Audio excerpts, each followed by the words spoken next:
Hello everyone. आज मैं रविंद्र आप लोग के साथ फिर से एक नया वीडियो लेके आ गया है। आज हम लोग इंग्लिश के मूमेंट्स बुक का chapter in the kingdom of fools पढ़ने वाले हैं। ये एक बहुत ही ज़्यादा फेमस चैप्टर है और ये मोस्टली बच्चों की PT 2 में आता है, जो 9th में है। PT 2 से मैं क्या कहना चाह रहा हूँ, पहले PT 1 होता है, फिर हाफ ईयरली होता है, फिर PT 2 होता है और फिर फाइनल होता है। वैसे बहुत बच्चे उसको PT 3 भी मानते हैं, पर मैं फॉर्मल लैंग्वेज के लिए PT 2 के बारे में कहेंगे। आज हम लोग पढ़ेंगे इन द किंगडम ऑफ फूल्स। ये चैप्टर लिखा गया था A.K. रामानुजन के द्वारा। किसके बारे में किसने लिखा था ये चैप्टर? A.K. रामानुजन।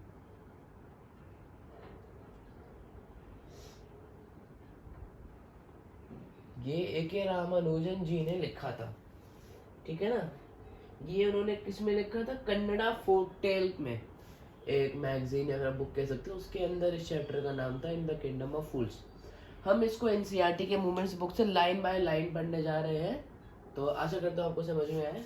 शुरू करते हैं, चलिए शुरू करते हैं।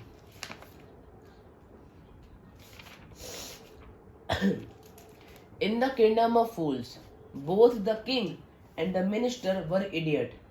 They didn't want to run things like other kings. इस चैप्टर के अंदर बताया गया है कि एक राजा और उसका मंत्री, राजा होता है ना, है क्राउन भी बना देते हैं, क्राउन भी बना देते हैं आप लोग के लिए। राजा था और उसका एक मंत्री था। कौन था? एक मंत्री। वो दोनों ही बहुत बेवकूफ लोग थे, उनके पास दिमाग नहीं था। तो वो लोग ना, जैसे दूसरे राजा राज करते हैं, उनके तरिया राज नहीं करना चाहते थे, क्योंकि वो बेवकूफ थे। वो तो रहूंगा अलग ही सिस्टम था। उन्होंने डिसाइड किया कि वो रात को दिन और दिन को रात बना देंगे। हम लोग रात में सोते हैं ना, जैसे हम लोग रात में जी जी जी जी जी जी करके सोते हैं, है ना। जी जी नहीं आता कार्टून से, जी जी जी जी जी जी करके सोते हैं। वो रात में उठ के अपना काम करते थे। वो रात में उठ के जॉब पे जाते थे, सब्जी बेचते थे, खेती बाड़ी करते थे, सब कुछ करते थे और दिन में वो सो जाते थे। यानी कि वो सब कुछ उल्टा करते थे, अपनी दुनिया से सब कुछ उल्टा करते थे। ये तो राजा ने वो दे दिया, क्या कहते हैं, ये भी बोला कि सबको ही रात को जगना चाहिए, अपना till there fields and run their business, तो मैंने आपको बता दिया। और फिर जैसे ही सुबह हो जाएगी, बिस्तर पर सोने जाए। उन्होंने ये भी बोला कि जो भी इसको डिसोबे किया, जिसने भी इस रूल को नहीं माना, उसको डेथ ही मिलेगी, उसे और कुछ नहीं मिलेगा। उसको सीधा मारा जाएगा, ठीक है ना। तो अगर आप एग्जाम में आए, why did everyone follow in the kingdom of fool, why did everyone follow the king's orders to stay awake at night and sleep at day, you can write that. क्योंकि राजा ने ऑर्डर दे दिया था कि जिसने भी उसके आज्ञा का पालन नहीं किया, उसको मौत की सजा सुना दी जाएगी। इसलिए सब कोई उसको फॉलो करता था। People did follow the orders for the fear of death, ये मैंने आपको बता दिया। किंग और मिनिस्टर अपने प्रोजेक्ट की खुशी में बहुत ज्यादा खुश हो रखे थे, मतलब उनका प्रोजेक्ट सक्सेसफुल हो गया, अच्छे से सक्सेसफुल था, क्योंकि सबको उससे डरते थे, इसलिए उनको बहुत खुशी हुई। एक दिन एक गुरु और उसके शिष्य वहां पर आए। One day a guru and his disciple came to the city. वो एक बहुत बढ़िया दिन था, बहुत ज्यादा धूप थी, एकदम दोपहर का मौसम चल रहा था। पर जब वो शहर में आए थे, उन्होंने देखा सड़क पे तो एक कीड़ा तक नहीं, सड़क पे तो कोई भी नहीं था सड़क पे। आखिर में सब लोग गए तो गए कहाँ गए? वो लोग तो इस सोच में पड़ गए। चलो मान लिया तो दोपहर में सो रहे होंगे, उस टाइम वो सो सकता है, उस टाइम भी सोते थे। पर फिर जैसे ही रात हुई वैसे ही उन्होंने देखा कि सब कोई उठे, अपने अपने काम में लग गए। रात होते ही सब कोई खेती बाड़ी कर रहे हैं, सीड डाल रहे हैं, क्या कहते हैं उसे, बेच रहे हैं अपना सारा सामान, अपने काम पर जा रहे हैं। इस स्टोरी में ये तक मेंशन है कि वहां पे जितने भी पालतू जानवर थे, जैसे गाय हो गए, भैंस हो गई, उनको भी दिन में सोना सिखा दिया था और रात को जगना सिखा दिया था। अब रात को उन दोनों को लग गई भूख, गुरु और उसके शिष्य को। अब जो कि शॉप्स ओपन हो गए थे, रात का समय था, उन्होंने सोचा कुछ खरीद लेते हैं। पर वहां पर ना सब कुछ एक ही दाम में बिकता था। हमारे यहाँ च्युइंगम 1 रुपए की मिलती है, एक टॉफी 1 रुपए की मिलती है, पर आप उससे एक 5 स्टार नहीं खरीद सकते हो। आप भी जानते हो, उससे एक डेयरी मिल्क कुरकुरे नहीं खरीद सकते आप 1 रुपए से। वहां पर यही सिस्टम था, घर भी 1 रुपए का, मकान भी 1 रुपए का, और एक चॉकलेट भी 1 रुपए की। वहां पे उसको हम लोग डुडू कहते थे, डुडू, DUDD और U, डुडू या फिर दुद्दू भी कह सकते हैं। ये वहां पे उस टाइम का करेंसी थी। इसको हम लोग एक दुद्दू को 1 रुपए भी मानते हैं। एक दुद्दू को हम लोग इसकी 1 रुपए भी बोल सकते हैं या फिर उसकी करेंसी भी बोल सकते हैं इसको हम लोग। तो वहां पे कुछ भी, चाहे वो चावल ही क्यों ना हो या फिर 1 दर्जन केले ही क्यों ना हो, वो सब एक दुद्दू के ही थे। और फिर उन्होंने सोचा कि वाह भाई क्या चीज़ है ये तो बड़ा सही है। इन्होंने, क्योंकि गुरु और डिसाइपल ने कभी ऐसा सुना नहीं था, तो वो लोग भी बड़ा खुश हो गए, अरे वाह इतने कम दाम में खाना मिल रहा है हमें तो। फिर जब वो खाना खा लिए, गुरु को एहसास हुआ कि ये जो जगह है ये एक फुलिश लोग की जगह है। ये कौन से लोग की जगह है? बेवकूफ़ लोगों की जगह है। यहाँ पे सब कोई बेवकूफ़ है और यहाँ पे रह के हमारा भला नहीं होगा, उल्टा हमारे साथ कुछ भी गलत ज़रूर हो सकता है। गुरु को ये एहसास हो गया कि वो लोग गलत जगह पे हैं। गुरु को क्या एहसास हुआ कि वो लोग कहाँ पे हैं? गलत जगह पे, रॉन्ग जगह पे हैं वो लोग। They are in the wrong place. सही लोग को गलत जगह पे नहीं होना चाहिए, ये तो होता ही होता है। उसने अपने शिष्य को बोला कि चलो अब यहाँ से हम लोग पतली गली से निकल लेते हैं, क्योंकि ये गलत लोगों की जगह है, यहाँ पे हमारा कोई फायदा नहीं, उल्टा हमारे साथ कुछ गलत हो सकता है। पर भाई चेला था, अपना चेले वाले रूप में आ गया, उसको लग रही थी भूख, उसको तो बस सस्ता खाना चाहिए, तो ये 1 दुद्दू में मिल जाता था। तो उसने अपने गुरु के साथ आने का फैसला नहीं किया। गुरु तो अपना गुरु ही था, उसने भी बोला कि फिर मैं तुम्हें छोड़ के जा रहा हूँ, अपना खुद ध्यान रख लेना। और वो वहां से चला गया। कौन चला गया वहां से? गुरु चला गया।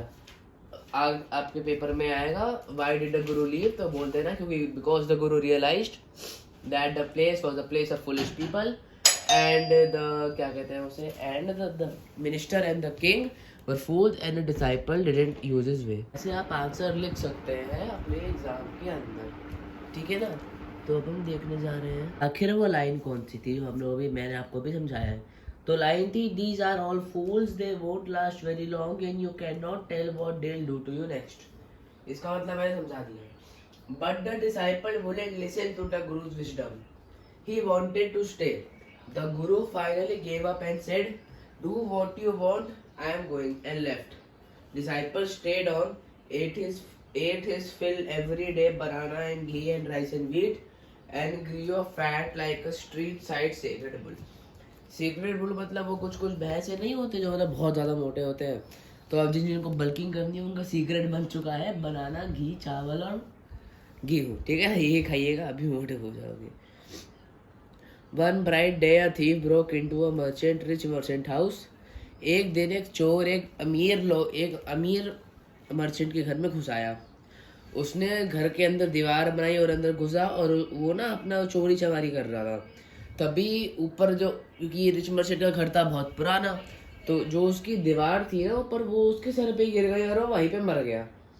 तो चोर का जो भाई है ना, वो फिर किंग के पास गया, राजा के पास गया और बोला कि मेरा भाई जो है वो अपना एंशियन ट्रेड कर रहा था। सोच रहे हो, भाई अपना भाई का झूठ छुपाने के लिए, क्योंकि भाई तो जानता था कि उसका भाई चोरी कर रहा है, तो उसको छुपाने के लिए उसने उसको एंशियन ट्रेड बोला। और फिर बोला कि उसके ऊपर वॉल गिर गई और वो मर गया। मर्चेंट को ब्लेम करना चाहिए और उसको एक अच्छी दीवार बना लेनी चाहिए थी। आपको उसको कंपनसेट करना चाहिए और मेरे साथ जो नाइंसाफ़ी हुई है उसका बदला लेना चाहिए। राजा ने बोला जस्टिस होगी, इंसाफ होगा, आप चिंता मत करिए। और फिर एक ही बार में घर के ओनर को बुला लिया। जब वो घर का ओनर आया, रिच मर्चेंट आया, तो राजा ने उसका नाम पूछा। उसने बोला such and such your highness. अब स्कूल में ना इसका 2 तरीके से लेते हैं। सच एंड सच का मतलब कुछ टीचर बोलते हैं कि इसका मतलब ये है कि उसका नाम स्टोरी में मेंशन ही नहीं है, ठीक है ना। और कुछ स्कूल सच एंड सच का मतलब ये कहना चाहते हैं कि क्योंकि वो किंगडम ऑफ फूल्स था तो वहाँ पे लोगों के नाम भी बड़े अजीब गरीब थे, जैसे सच एंड सच। तो आपके स्कूल में आपको जिस तरीके से बताया जाए आप उस तरीके से भी पढ़ सकते हैं। फिर बोला कि तुम घर पे थे जब वो मृत इंसान, उसका भाई, आपके घर में चोरी किया। लॉर्ड रिच मर्चेंट ने बोला हाँ, मेरी दीवार कमज़ोर थी इसलिए वो उस पर गिर गई। फिर उसने बोला कि अक्यूज्ड प्लीज गिल्ट, यानी कि उसके भाई को आपको दोषी, उसका भाई आपको दोषी ठहरा रहा है, आपको हमको मारना पड़ेगा। फिर उसने बोला अरे राजा जी, मैंने तो दीवार लगाई ही नहीं, ये दीवार तो मेरे पापा के टाइम पे बनी थी जब मेरे पापा थे, तो उसको ब्लेम करना चाहिए ना जो उस टाइम में दीवार बनाई। तो उसने राजा ने बोला वो कौन था। फिर उसने उसको बुलाया जिसने दीवार बनाई थी उस घर की। King sent messenger out there to bring in the bricklayer who had built a wall. They brought him tied hand and foot. और फिर पूरे शहर में वो फैल गया कि उसे ब्रिकलेयर को लाओ, ईंट वाले को लाओ, हाथ पैर एकदम बांध दिए थे और फिर इसको राजा के सामने प्रस्तुत किया गया। उसने बोला कि हाँ, मैंने ही ये दीवार बनाई थी। राजा ने बोला तुमने किस तरीके की दीवार बनाई है? वो एक गरीब इंसान पे, निर्दोष इंसान पे गिर गई और तुमने उसका वैसे तो मर्डर कर दिया, अब हमें तुमको मौत की सज़ा सुनानी पड़ेगी। तो इससे पहले कि राजा वो सज़ा सुना पाए उसने भी अपनी वो दी, क्या कहते हैं, अपनी भी उसने वो दिया, अपना भी जवाब दिया। उसने बोला कि जब मैं उस टाइम दीवार बना रहा था मैं कॉन्सेंट्रेट नहीं कर पा रहा था।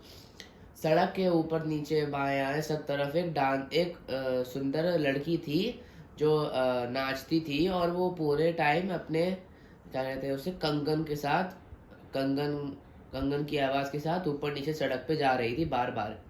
तो उस वजह से मैं उसको देखते हुए काम पे कंसंट्रेट नहीं कर पाया और मैं जानता हूँ कि वो लड़की कहाँ रहती है। राजा ने बोला हाँ, उस लड़की को बुला लेना चाहिए। राजा तो पुलिस था, वो तो ये जानता ही, वो तो ये थोड़ी, वो ये नहीं देखा कि जो भाई का भाई है वो एक्चुअली में एक चोर था, वो घर में घुसा, उसने वो नहीं देखा क्योंकि वो एक मूर्ख राजा है, इसीलिए इसलिए उसने इतनी बड़ा चढ़ा दी, इतना कहानी को इतना बढ़ा दिया। फिर उसे डांसिंग गर्ल को लाया गया जो अब एक बहुत बूढ़ी औरत बन चुकी है। तो फिर राजा ने पूछा क्या तुम उस दिन सड़क पे ऊपर नीचे जा रही थी? उसने बोला हाँ, मैं जा रही थी। उसने बोला कि तुमने ऊपर नीचे जा रही थी अपने कंगन की आवाज़ के साथ, जिससे तुमने इस ईंट वाले का ध्यान भटका दिया और उस ईंट वाले के ध्यान भटकने की वजह से एक निर्दोष चोर, इसमें लिखा गया है निर्दोष चोर, एक निर्दोष चोर की मौत हो गई। अब तो हमें तुमको सजा सुनानी पड़ेगी। तो लड़की भी अपनी कहानी बना ले आई। उसने भी बोला रुक जाइए, उस टाइम पर ना एक सोनार था, उसके पास मेरा सोना था। वो बहुत ज़्यादा लेजी था, वो बहुत ज़्यादा, क्या कहते हैं उसको, वो बहुत ज़्यादा लेजी था, वो काम बहुत धीरे धीरे करता था। तो उसने बोला कि वो बार बार एक्सक्यूज़ बनाता रहता था, बहाने बनाता रहता था कि वो अब दे देगा या फिर बाद में दे देगा।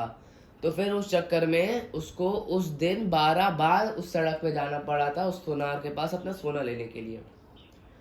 फिर लड़की ने बोला वो तो सोनार की गलती। राजा ने बोला हाँ भाई, सोनार को भी उठा ले आओ। तो फिर जब किंग के सैनिक थे वो उसको उठा लाए, जो अपनी दुकान में एक कोने में छिप रखा था। उसने बोला ओ राजा, मैं एक गरीब सोनार हूँ, हाँ मैंने इस एक लड़की को अपने घर में बहुत बार बुलाया, उसका सोना नहीं दे पाया। मैं इसलिए नहीं दे पाया क्योंकि मेरे पास ऑलरेडी एक अमीर इंसान का ऑर्डर था, रिच मर्चेंट का। उनकी एक शादी आ रही थी और वो वेट ही नहीं कर पा रहे थे। वो आप जानते ही होंगे कि कितने ज़्यादा इम्पेशेंट होते हैं अमीर लोग। फिर राजा ने बोला अभी अमीर लोग कौन है, अमीर इंसान ये कौन है जो उस बेचारी लड़की को बार बार ऊपर नीचे करवाया, उस वजह से एक ब्रिकलेयर की ध्यान भटक गया और आज एक गरीब गरीब कौन बताओ, एक गरीब चोर की मौत हो गई। अब उसको भी उठा ले आओ। पर जैसे ही गोल्ड स्मिथ ने, जो सोनार था, उसने उस अमीर इंसान का नाम लिया, वो कोई और नहीं बल्कि उस घर का ओनर था जिसने ये पूरी कहानी शुरू की थी। तो फिर राजा ने बोला, इंसाफ पूरा गोल चक्कर लगा के तुम्हारे ही ऊपर आ गया है। तुमको पहली नजर में देख के ही पता चल गया था कि तुम ही होगे असली दानव। फिर उसने बोला कि ये दीवार तो मेरे पापा के टाइम पे बनी थी, मेरे पापा ने सोना मंगवाया था, तो मेरे पापा तो अब मृत है, उनकी तो मृत्यु हो गई है, अब मुझे क्यों चढ़ा रहे हो फांसी पे। पर किंग ने फिर अपने मंत्री से सलाह ली और फिर सोचा, हाँ ये सही है कि वो तुम्हारे पापा के टाइम पे, तुम्हारे पापा असली मर्डरर है, पर किसी को तो उनकी जगह आना पड़ेगा। तुमने अपने पापा के अमीर के साथ अपने पापा के गलत कर्म भी अपने साथ ले आए हो, इसलिए अब तुमको पछताना पड़ेगा उनके लिए। तभी जैसे ही राजा को वो जो मर्चेंट है, जो अमीर था, उसने जैसे ही उसका मौत की सजा सुनाई गई और उसको स्टेक फांसी पर ले जाया गया, तब पता चला कि जो वो मर्चेंट है ना, वो काफ़ी दुबला था और वो उस फांसी में फिट ही नहीं हो पा रहा था। मतलब जो स्टेक होती है ना, स्टेक, वो उस पर फिट ही नहीं हो पाया था क्योंकि वो बहुत पतला था। इसलिए अब तो बहुत बड़ी प्रॉब्लम थी। अब वो लोग कैसे करें? अब उनको एक इंसान ढूंढना था जो इतना मोटा हो कि वो उस जगह पर जा सके। He was fat enough to fit the stake. फिर आया, फिर गेस करो किस पे पड़ी होगी नजर? उसी एक शिष्य पे नजर पड़ी। शिष्य ने तो अपना चावल, वो बल्किंग वाला मेथड मैंने आपको बता दिया, चावल, घी, बनाना और वो गेहूं, वो खा खा के हो गया था एकदम मोटा, और वो इतना ही मोटा था कि वो स्टेक पर फिट हो पाए। तो उसको लाया गया। वो बोला कि मैं तो सन्यासी हूँ, मैं निर्दोष हूँ, मैंने क्या किया। फिर राजा ने बोला कि हाँ ये तुम सच कह रहे हो, पर राज्य की वो कह सकते हैं, उसको रूल कह सकते हैं, उसको रॉयल डिक्री कह सकते हैं कि किसी को तो ढूंढना पड़ेगा जो स्टेज पर आए, तो अब तुम ही मिले हो। फिर उसके शिष्य को उसके अपने गुरु के शब्द याद आए कि हम लोग यहाँ से चलते हैं, यहाँ पे तुम्हारे साथ क्या हो जाए किसी को नहीं पता। उसने प्रार्थना की थी कि गुरु आ जाओ बचाने, और जो गुरु थे उनके पास मैजिक पावर्स थी, वो को दूर भविष्य में देख सकते थे, तो वो एक बारी में ही अपने शिष्य को बचाने आ गए। पर कैसे बचाया होगा? आपको लगेगा लड़के बचाया है ना, ये सब करके, पर बचाने का तरीका बहुत अजीब और ध्यान वाला था। मतलब कि इसमें दिमाग लगाया गुरु ने, बिना हिंसा के ही सब काम निपटा दिया। तो गुरु ने क्या तरीका अपनाया? पहले गुरु ने बोला कि मैं जाऊंगा फांसी पे, ये मेरी फांसी है, मेरे बाद मेरे शिष्य को फांसी पर लगा देना। शिष्य बोला। शिष्य को भी थोड़ा बहुत कंफ्यूजन हुई शुरुआत में, पर जैसे ही उसको रियलाइज हुआ, एहसास हुआ कि मेरा गुरु क्या कहना चाह रहा है, वो भी बोलने लगा, नहीं पहले मुझे फांसी पे चढ़ाओ फिर मेरे गुरु को चढ़ाना।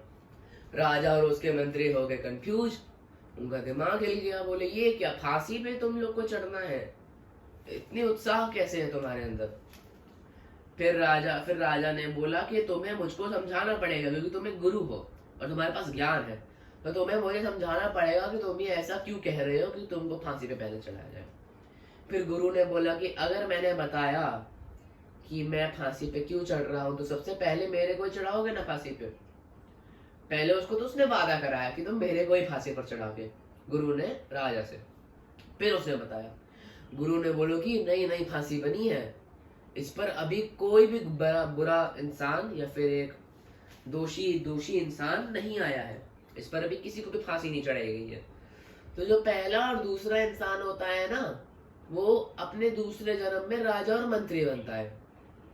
जो पहला इंसान होगा वो राजा बनेगा, दूसरा इंसान मंत्री बनेगा। राजा ने सोचा, अरे भाई ये कैसे हो गया, ये क्या क्या है? तो फिर राजा ने पहले तो उसको जो क्या कहते हैं, ये जो फांसी होने वाली थी उसको एक दिन लेट करा दी, अगले दिन करवा दी। फिर उसने अपने मंत्री से सोचा कि हम लोग अगले जन्म में अपने इस राज्य को नहीं छोड़ेंगे, हम पहले फांसी पे चढ़ जाते हैं। तो फिर उन्होंने बोला, फिर क्या बोला, सोचो क्या हुआ। रात को जब शिष्य और गुरु पिंजड़े में बंद थे, तब राजा ने और उसके मंत्री ने गुरु का और उसके शिष्य का भेष बदल लिया, अपने आप को गुरु और शिष्य बना दिया, और गुरु और शिष्य को वहां से छोड़ दिया, ठीक है ना, पिंजरे से छोड़ दिया, उनको जाने को बोला, और वो उनकी जगह आके बैठ गए अपने आप अपना भेष बदल के। अगले दिन राजा के सैनिक आए, उन दोनों को उठा के फांसी पर चढ़ा दिया। फिर जब उनके जो वो क्या कहते हैं उसको सबके सामने लाया गया, राज्य के सभा के सामने लाया गया, तब पता लगे ये तो राजा और मंत्री ही है, ये तो राजा और मंत्री चढ़े हुए हैं फांसी पे। तभी तभी उन्होंने देखा कि चुपके से बगल के रास्ते में से अपना गुरु और उसका शिष्य कट के निकल रहे थे, ताकि कोई भी वो ना हो, क्या कहते हैं, कोई भी कंफ्यूजन ना हो। तो तभी एक इंसान ने बोला, हमको एक अच्छा राजा और एक अच्छा मंत्री चाहिए। तो फिर वो लोग उस गुरु को शिष्य को मनाने में लग गए कि आप ही हमारे मंत्री बन जाओ, और मंत्री और वो राजा बन जाओ। तो जो शिष्य था वो तो आसानी से हो गया, उसने तो बोल दिया ठीक है मैं बन जाऊंगा। पर गुरु को राजा बनाने में बड़ा टाइम लगा, गुरु को कन्विंस करने में बहुत टाइम लगा, पर वो भी कन्विंस हो गया। तो यहीं पे स्टोरी का अंत होता है।